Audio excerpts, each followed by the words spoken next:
Welcome back to Easy English Talk Podcast. Hello, everyone, and welcome back to Easy English Talk Podcast. It's so great to have you here with us today. Hey, Priya, how has your day been going so far? Hi, Ryan. My day has been good. Thank you for asking. I've been thinking a lot about today's topic, actually. It's one of those subjects that really makes you stop and reflect on your own life. That's wonderful to hear. Before we dive in, I want to ask our listeners something important. Where are you watching or listening from right now? Are you at home, on a commute, or maybe taking a walk? Please let us know in the comments below because we love hearing from you. Yes, and we also want to know if this podcast is helping you improve your English and grow as a person. Your feedback means so much to us, and it helps us create better episodes for you. So please share your thoughts with us in the comments. Today, we are discussing the science of why we attract what we fear.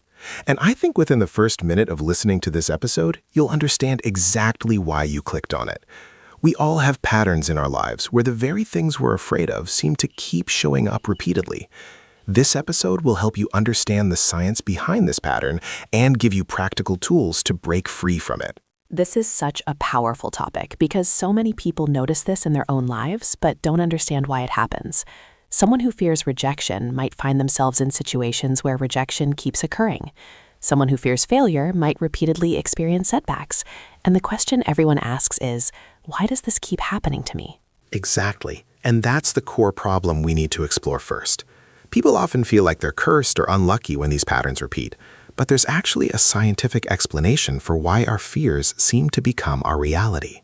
Understanding this can completely change how we approach our anxieties and our lives. The first thing to understand is that our brain is designed to look for patterns and predict danger. This comes from our evolutionary past, when recognizing threats quickly meant the difference between life and death. Our brain is constantly scanning our environment for anything that matches our existing fears or concerns. So in a way, our brain is trying to protect us, but it ends up making us hyper-focused on the very thing we want to avoid. If you're afraid of being criticized, your brain will notice every small instance of criticism, even when most interactions are positive. This is called confirmation bias, and it plays a huge role in why we attract what we fear. That's right. Confirmation bias means we pay more attention to information that confirms what we already believe or fear. If you believe people will reject you, you'll notice every time someone seems distant or uninterested, but you might completely miss the moments when people are warm, accepting, and welcoming toward you. This creates a distorted view of reality. Your brain collects evidence that supports your fear, which makes the fear feel more real and justified. Then this strengthened fear influences your behavior, and your behavior can actually create the outcomes you're trying to avoid. It becomes a self-fulfilling prophecy. Let me give you a clear example. Imagine someone who fears being abandoned in relationships. Because of this fear, they might become clingy, overly needy, or constantly seek reassurance from their partner. This behavior, driven by the fear itself, can push the partner away and lead to the very abandonment they feared. That's such a perfect example. The fear creates the behavior, and the behavior creates the outcome. The person then says, "See, I knew this would happen," without realizing their own actions contributed to it. This cycle can repeat in relationship after relationship until the pattern is recognized and broken. Another important factor is something called the reticular activating system, or RAS, in our brain. This is like a filter that decides what information from our environment gets our conscious attention. Your RAS is programmed by your beliefs, fears, and dominant thoughts. So if you're constantly thinking about your fear, your RAS will make sure you notice everything related to that fear. It's like when you buy a new car and suddenly you see that same car everywhere on the road. The cars were always there, but now your brain is tuned to notice them. Exactly. And the same thing happens with our fears. If you fear financial problems, you'll notice every expense, every bill, every story about economic hardship. Your brain will highlight these things, making them seem more frequent and overwhelming than they actually are. This constant focus on the fear makes it grow stronger in your mind and in your experience. There's also something called the negativity bias, which is our brain's tendency to focus more on negative experiences than positive ones. Research shows that negative events have a stronger impact on our psychological state than equally positive events. This means our fears naturally get more mental attention and emotional weight than our hopes or positive experiences. This negativity bias exists because, from an evolutionary perspective, remembering dangers was more important for survival than remembering pleasant moments. Missing a positive opportunity might mean losing a meal, but missing a danger signal could mean losing your life. So our brains evolved to be more alert to threats, including the threats we fear most. Now, there's another layer to this that involves energy and focus. Whatever we give our energy and attention to tends to expand in our lives. This isn't mystical, it's practical psychology. When you focus intensely on a fear, you invest mental and emotional energy into it. This energy shapes your perceptions, your decisions, and ultimately, your actions. Think about someone who constantly worries about their health. They might spend hours researching symptoms online, visiting doctors frequently, and talking about their health concerns. All this attention doesn't make them healthier. Instead, it increases their anxiety and often leads to more perceived health problems. The fear becomes the center of their life, attracting more situations and experiences related to that fear. And here's where behavior comes in again. Our fears don't just change what we notice, they change what we do. If you fear public speaking, you might avoid situations where you could practice and improve. This avoidance keeps you unprepared, which makes public speaking genuinely more difficult when you can't avoid it, thus confirming your fear. Avoidance is one of the most common behavioral responses to fear, but it actually strengthens the fear over time. Every time you avoid something you fear, you send a message to your brain that the fear is justified and the thing is truly dangerous. This makes the fear grow larger and the avoidance pattern more automatic. On the other hand, some people respond to fear with overcompensation. Someone who fears being seen as weak might become overly aggressive or controlling. Someone who fears poverty might become obsessed with money in unhealthy ways, damaging relationships and personal well-being. These behaviors, driven by fear, often create new problems related to the original fear. There's also an interesting concept in psychology called projection.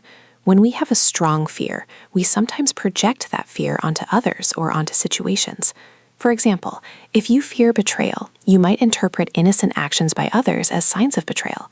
This projection can damage relationships and create conflict where none actually existed. So far, we've talked about the problem, the why behind attracting what we fear. Now, let's move into solutions. The first and most important step is becoming aware of your fear patterns. You cannot change what you don't acknowledge. Start by identifying the fears that seem to show up repeatedly in your life and the situations where they appear. Awareness means observing your thoughts without judgment. When you notice a fear arising, don't try to push it away immediately. Instead, acknowledge it. Say to yourself, I notice I'm feeling afraid of rejection right now, or I notice I'm worried about failure. This simple act of naming the fear creates some distance between you and the emotion, giving you more control. Journaling can be incredibly helpful for this awareness practice. Write down moments when your fears seem to manifest. Look for patterns. Do certain situations trigger the same fears? Do you respond in similar ways each time? This written record helps you see the cycle clearly, which is the first step to breaking it. Once you have awareness, the next step is challenging your thoughts. Remember that confirmation bias we talked about earlier? You need to actively look for evidence that contradicts your fears. If you fear rejection, deliberately notice moments when people accept you. If you fear failure, acknowledge your successes, even small ones. This isn't about positive thinking or pretending problems don't exist. It's about creating a balanced view of reality. Your fear has been selecting negative evidence for years. Now you need to consciously select positive evidence to balance the scale.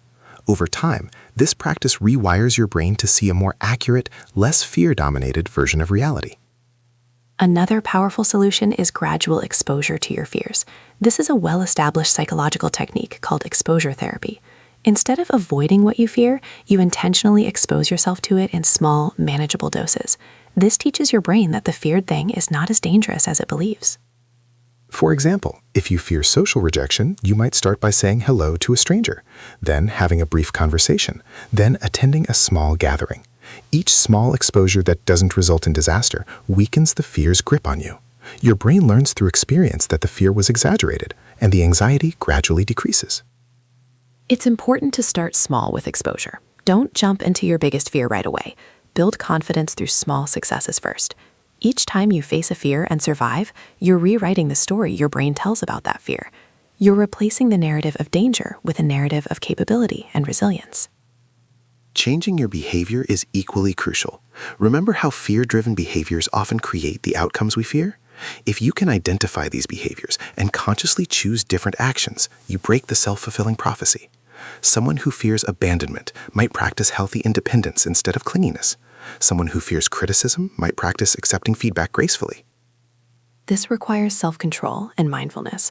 When fear arises and pushes you toward your usual behavior, pause. Take a breath. Ask yourself, what would I do right now if I weren't afraid? Then try to do that instead, even if it feels uncomfortable at first. Over time, these new behaviors become habits, and they create different outcomes in your life. Instead of attracting what you fear, you start attracting what you practice and embody. This is where real transformation happens, when your actions align with who you want to be rather than what you're afraid of. Let's talk about the role of beliefs. Our deepest fears are often connected to core beliefs about ourselves, others, or the world. If you believe you're unworthy, you'll fear rejection and abandonment. If you believe the world is unsafe, you'll fear danger everywhere. These beliefs operate in the background, shaping your perceptions and experiences. To change the pattern of attracting what you fear, you often need to examine and change these core beliefs. This can be challenging because these beliefs usually formed early in life and feel completely true to us. But beliefs are not facts, they're interpretations, and interpretations can be changed. One way to challenge a limiting belief is to ask yourself, where's the evidence? Is this belief absolutely true in all situations? Can I think of times when the opposite was true?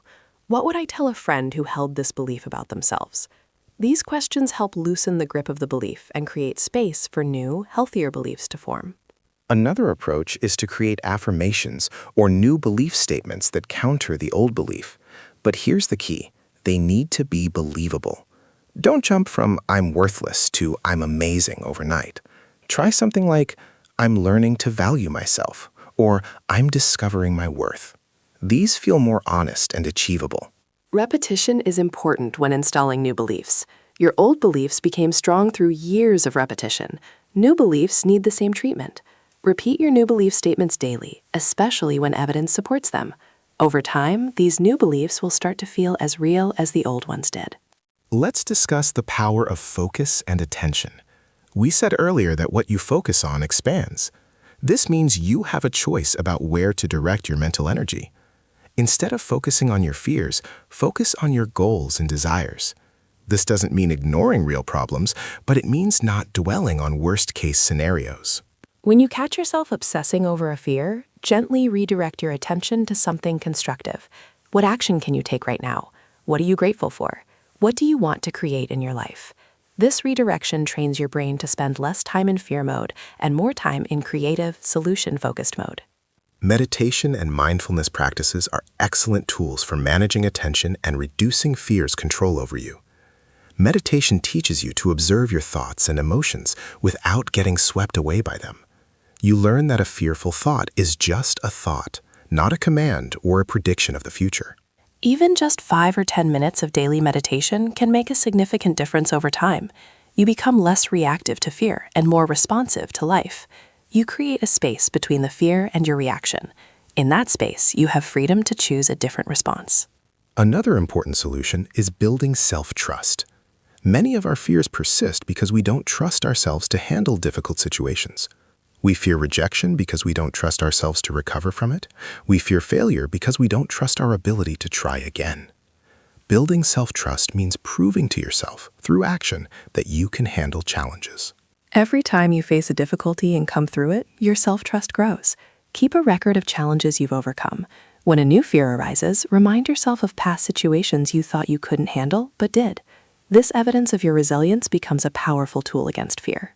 Support from others also plays a crucial role. Sharing your fears with trusted friends, family, or a therapist can be incredibly healing. Often we realize our fears aren't as unique or shameful as we thought. Others have felt the same way and found ways through. Connection and vulnerability weaken fear's power over us. However, be careful who you share with. Choose people who will listen without judgment and offer genuine support. Avoid people who might minimize your feelings or reinforce your fears with their own anxieties. The right support system can make the journey of overcoming fear much easier.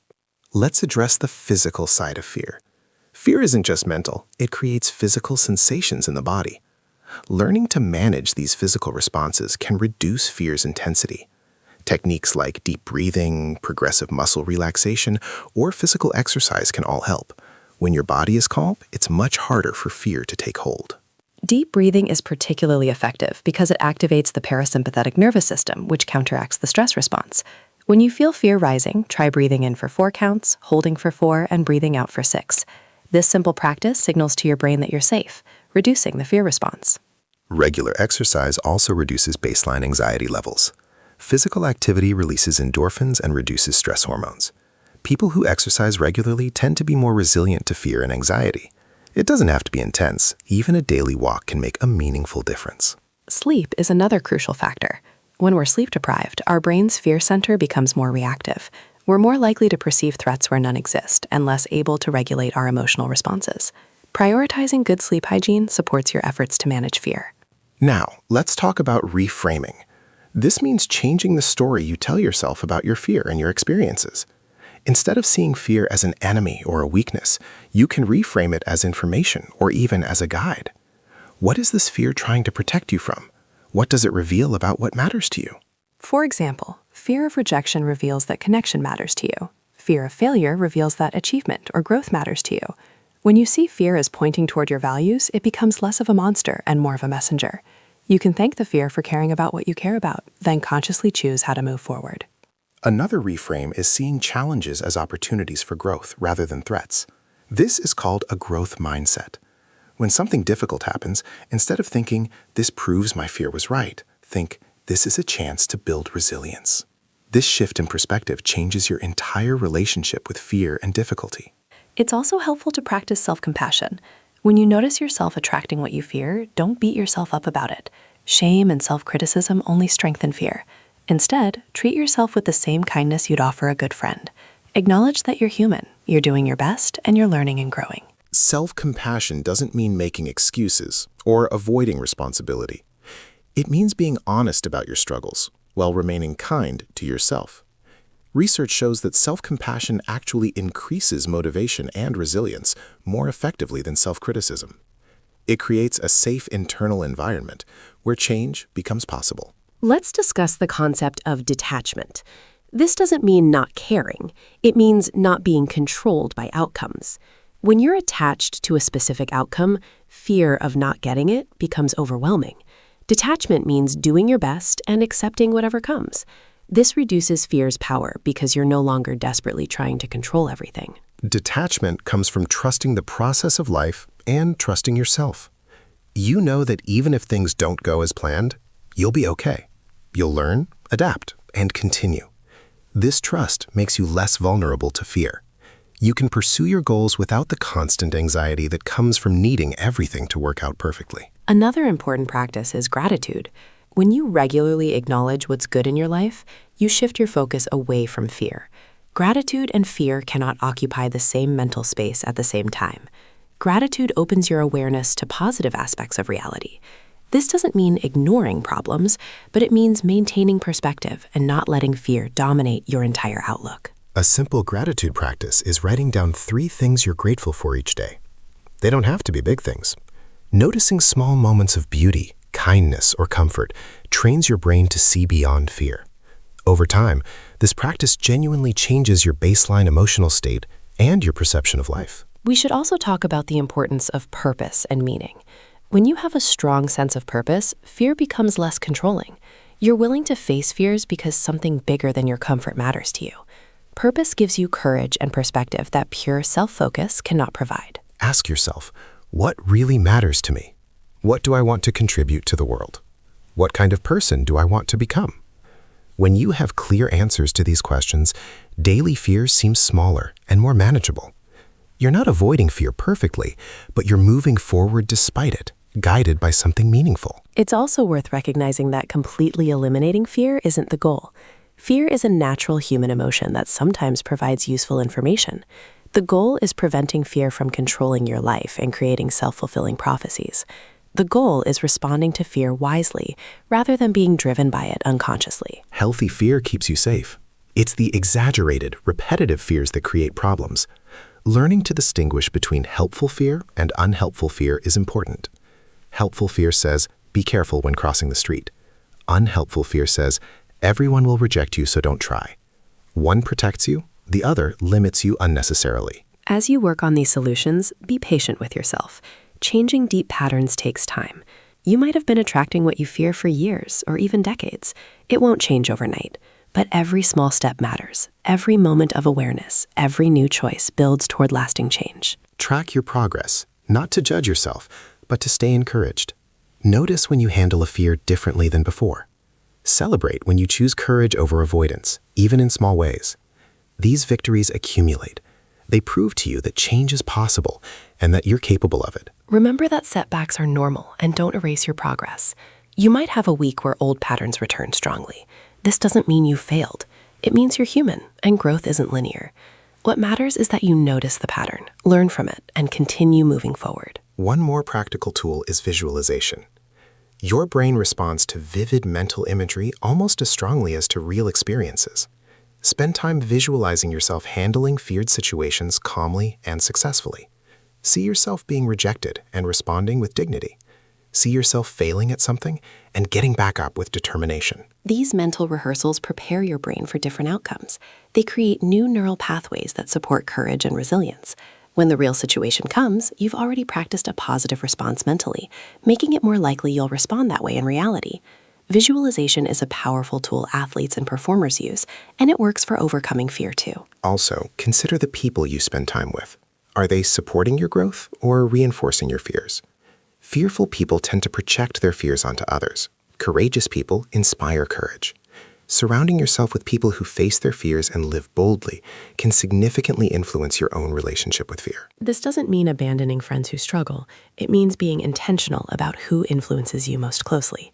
Seek out mentors, friends, or communities that embody the qualities you want to develop. Their example shows you that living beyond fear is possible and provides a model for how to do it. Let's bring this all together now. The science of why we attract what we fear is rooted in how our brain processes threats. Confirmation bias, the reticular activating system, negativity bias, and fear-driven behaviors all contribute to this pattern. But understanding the science empowers you to interrupt the pattern and create new outcomes. The solutions require both internal and external work. Internally, you need awareness, belief change, emotional regulation, and perspective shifts. Externally, you need new behaviors, gradual exposure to fears, supportive relationships, and physical practices that calm your nervous system. When you work on both levels consistently, transformation happens. The ultimate truth is that you have more power over your life than fear wants you to believe. Fear thrives on the illusion of helplessness, but you can choose where to focus your attention, how to interpret events, and how to respond. These choices, made repeatedly over time, reshape your reality. You stop attracting what you fear when you stop being controlled by the fear. You acknowledge it, understand it, and choose consciously anyway. This is freedom, not the absence of fear, but the presence of choice despite fear. This is the life that's available to everyone willing to do the inner work. Thank you so much for listening to today's episode on the science of why we attract what we fear. We hope this conversation gave you valuable insights and practical tools you can use in your own life. Remember, change is possible, and you're capable of creating new patterns. If this episode was helpful, please share it with someone who might benefit from it, and let us know in the comments what resonated with you most. We love hearing your thoughts and experiences. Your feedback helps us create better content for you. Take care of yourself, and we'll see you in the next episode. Before you go, we want to remind you that Easy English Talk Podcast has many other episodes that can support your English learning and personal growth. Each episode covers meaningful topics with simple, clear language designed to help you improve while exploring important life subjects. So please explore our channel and find other episodes that interest you. Yes, we have episodes on confidence, communication, relationships, success, and many other topics that matter in daily life. Easy English Talk Podcast is here to support your journey of learning and growing.